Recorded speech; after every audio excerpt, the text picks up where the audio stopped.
The BMW 3 Series has defined the sports sedan segment for so long, it almost seems like a foregone conclusion. But Cadillac and Lexus both want to shed their non-enthusiast reputations, and they've introduced the new ATS and IS to crowd BMW's territory.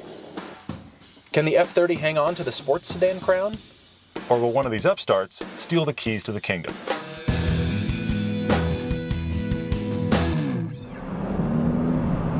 This is a 2013 BMW 335. This is actually kind of a hard car to find. I mean, with this latest generation of the 3 Series, the F30, it seems like most people are just buying the smaller turbocharged engine, the 328. But this is the 335 with the 3-liter twin-scroll inline 6. So it's the only turbo engine of these 3 cars. What I'm so intrigued by are these 3 cars that represent 3 different continents, 3 entirely different approaches to driving. As a matter of fact, what's so interesting about all 3 cars in this comparison is that they're so similar in size to each other. They're also very similar in weight. All 3 of these are pretty expensive, and the BMW has the highest cost. But that's actually not a strike against it at all, because it feels like the most expensive car here. It's clear that designers had a big responsibility to adhere to the future BMW styling direction. Only a few details as well as physical size differentiate this car from its larger siblings. But it definitely looks bigger than the E90, and the front end just looks pinched. Like they had a good front end design and then decided to make it squint. The tear duct additives to the headlights just increase this impression, and the whole nose just looks like it's been put in a vise. I can't say this car is beautiful, but the surfaces and details are extremely well refined. You're not going to think it's anything else. Inside, it's dark, luxurious, and an inviting place to be. BMW interiors have always been pretty staid, but this asymmetrical center console is a wonderfully distinctive piece. I'm delighted to discover that iDrive has been improved to the point where I actually like it. The materials are ultra high quality and the leather and plastic textures feel rich. The seats are wonderful, which is no surprise. One good thing about this increased size is this has the most room in the back seat. We're tall and our knees and heads still fit in the back of the BMW.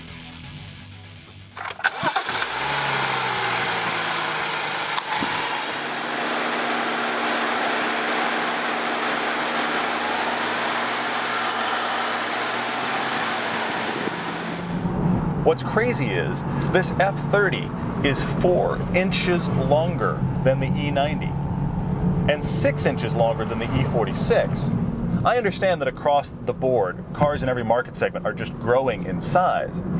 But once this car is 6 inches longer than the E46, this 3 Series is now large enough that this should be the 5.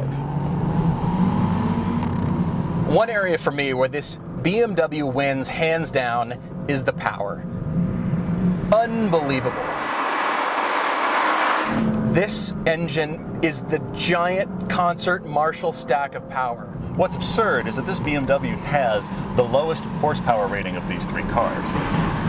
But of course the reputation right now is that BMW is underrating itself, and I do have to say, this is the most powerful 300 horsepower I have ever felt. When you're hard on the throttle in this car, this thing sounds like a pack of feral monkeys under the hood. You can hear the turbos whistling and shrieking. And the power is matched to a transmission that is just brilliant. Of these 3 cars, the engine and the transmission take first place for me. You put your right foot in this car in any gear at any time, it takes off like it's out of a different class of automobile than the other 2. In sport mode, it lurches forward. It's that constant just kick in the kidneys all the way up to kind of insane speeds.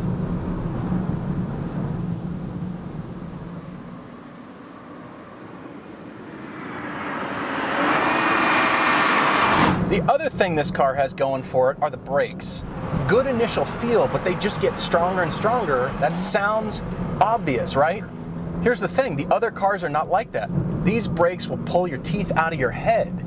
Probably the most surprising realization of the 335 is the steering feel. because it's not as good as I would expect. First of all, the steering ratio on this BMW feels good. It definitely feels like what BMW is known for. There's no dead spot. On center, there is constant feedback. It has the most road feedback and road feel, but it's not the most accurate. Even in the sportiest setting, this car struggles with body roll, and that's quite shocking. I should never be able to put the words BMW and floaty in the same sentence, but in the F30, it's true. Mid-corner bumps kind of disrupt the BMW. It kind of throws you off your line because you feel the whole back of the car kind of float up on the bump. Don't get me wrong, it's good. But I'm surprised because it isn't great. You don't feel like you can find the center of rotation, so you're constantly making adjustments. I feel like the chassis can handle more. It's just the steering and the suspension are letting it down. And here I thought the BMW was really going to be incredible, especially compared to these other two cars. The steering has a great weight to it, which BMW has always done pretty well, and I do feel like I'm connected to the tires, but I don't feel as dialed into the chassis as I have in other 3 Series. I really want more precision with the steering, and I'm surprised when I chuck this car in how much body roll there is and how big it feels. I kind of find myself liking the E90 series better. It's a little bit smaller car. I felt the weight transfer was better. Again, not that I don't like it. It's just that Cadillac and Lexus have brought the noise. I'm so surprised and almost confused by these 3 cars because none of them are acting like their reputation would suggest. BMW invented this class of automobile, and I'm shocked to say that in many areas, this 3 has now lost. So would I buy this car? That's the big question. I love BMWs. I love what they do, but I'm wanting more. If I'm gonna pay this much money for this car, I can't say that I'd buy it. I want more. I want it to do more. If you're looking for a commuting cruiser or a high-speed blast or a car that feels luxurious to you, then the 335 is going to win. If you're looking for a precision instrument for back roads or for the track, the 3 Series isn't going to cut it.